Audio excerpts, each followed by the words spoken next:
Hey everyone, welcome to This Explainer. Look, if you have ever stepped foot inside a health food store or casually browsed online for supplements, you know exactly how overwhelming it can be, right?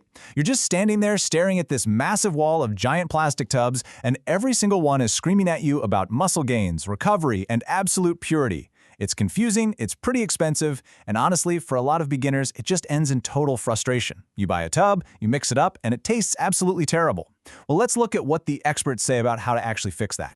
Let's be totally honest here. You've probably choked down a protein shake once or twice in your life, and every time you ended up gagging through this gritty, chalky nightmare, swearing you'd never touch the stuff again. It is a completely understandable frustration. But digging into the research shows us it really doesn't have to be this way. By examining the latest science, nutritional data, and expert recommendations, we can find a protein supplement that actually works for your body and, believe it or not, tastes genuinely good.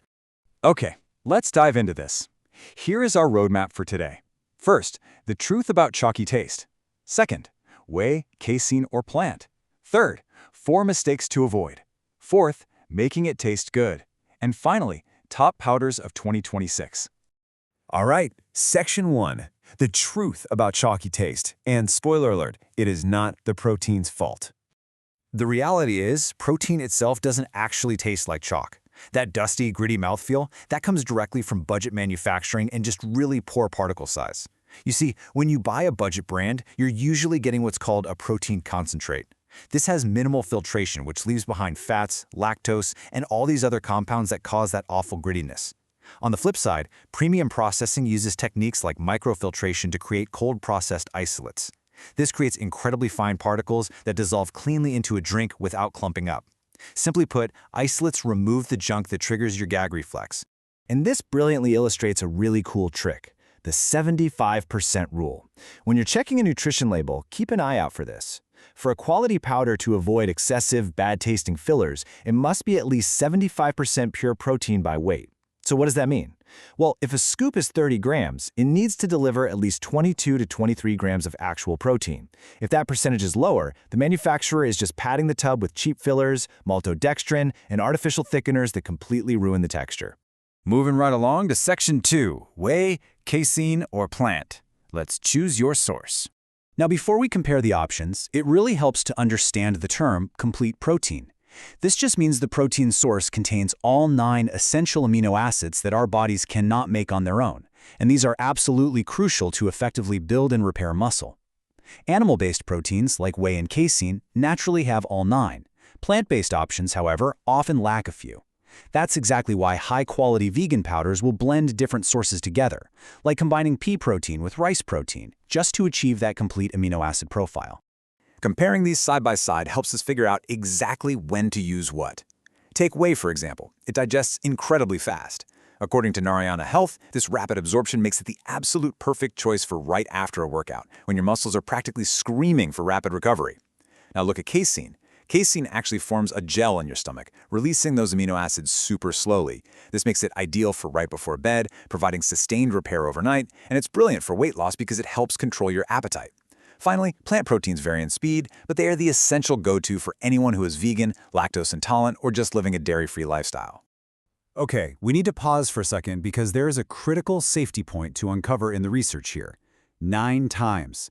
A recent Consumer Reports investigation tested protein supplements for heavy metals, and they found that plant-based options showed lead levels 9 times higher than dairy-based ones on average. Plants naturally absorb heavy metals from the soil as they grow. Now, this doesn't mean we can't use plant protein, but it stresses the absolutely crucial need to look for brands that voluntarily undergo rigorous third-party testing for heavy metals. That is a step you literally cannot skip. All right, on to Section 3, 4 mistakes to avoid. We're talking about saving your stomach here. So, the crucial point is understanding these biological rules highlighted by the Hindustan Times. Mistake number 1 is jumping straight into massive scoops. Starting slow is key. Try a half scoop for a few days just to see how your gut reacts. Mistake 2 is ignoring your veggies. Actually, scratch that. It's ignoring dietary fiber in general. Drastically increasing your protein without bumping up your fiber often leads to severe constipation. Mistake 3 is dehydration. Heavy hydration is non-negotiable. Aiming for 2 to 3 liters of water for every 100 grams of protein you consume helps your body actually process it. And finally, never skip whole foods. Protein powder is just a supplement, right? It is not a meal replacement. There's also a physical mechanic of mixing that people get wrong all the time. Step 1 is literally the most important. Add your liquid first. Pouring protein powder into an empty shaker and then adding the liquid is the cardinal sin of protein shakes. It creates these dry, sticky, undrinkable clumps that just glue themselves to the bottom of the bottle. The best method? Put 300 to 400 milliliters of cold liquid in first, drop the powder on top of that, and then shake vigorously for 30 seconds using a wire blender ball. Which brings us to section 4, making it taste good. Seriously, no more gagging. Exploring the data reveals some incredibly quick flavor hacks. First up, if you buy a basic chocolate powder, just add a tablespoon of instant coffee granules to it. The bitterness perfectly balances out that artificial sweetness, creating a brilliant morning mocha. Second, when you're using a blender, always use frozen fruit instead of ice. Ice just melts and dilutes the flavor, right? But frozen berries or bananas chill the drink while creating a thick, creamy smoothie-like consistency. Oh, and always use cold liquid. Room temperature liquid massively amplifies the bitter, artificial tastes that tend to bother sensitive palates. Now, for those of you who are highly sensitive to taste, the experts actually recommend a progressive week 1 action plan. Progressive exposure stops you from just giving up after day 1.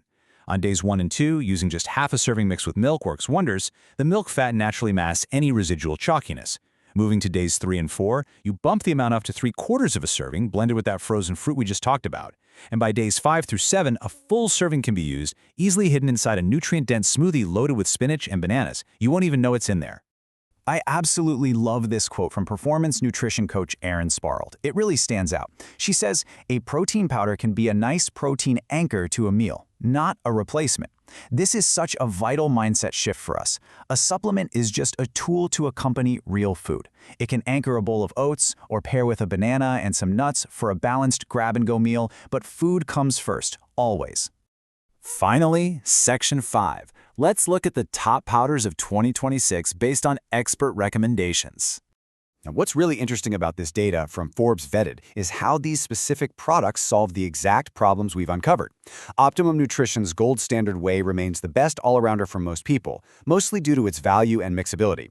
Their casein formula is the top pick for weight loss because of that slow-digesting appetite control we mentioned earlier. But look at Dymatize ISO 100. This is a hydrolyzed formula, meaning it's partially broken down already. That makes it the top choice for sensitive stomachs and rapid muscle absorption. And for vegan options, Transparent Labs Organic Plant-Based takes the win because it provides that essential, transparent third-party testing needed to ensure you are avoiding heavy metals. But hey, before you rush out to buy anything, the experts offer one final piece of highly practical shopping advice. Do not, and I mean do not, buy a massive 5-kilogram bucket of a flavor you have never tried. Instead, buy small 500-gram tubs or single-serving sample sachets first. This one simple step saves you so much money and frustration if you find out you just really don't care for a specific brand's version of vanilla. So, there you have it. We now have the ultimate beginner's playbook. We've learned how to spot cheap fillers, the real difference between whey and casein, the biological rules of digestion, and exactly how to make your shake taste like an actual treat. So, knowing the science of mixability and your own body's unique needs, which protein type will you anchor your next workout with? The supplement aisle absolutely does not have to be intimidating anymore. It's time to grab that shaker, get out there, and kickstart your journey.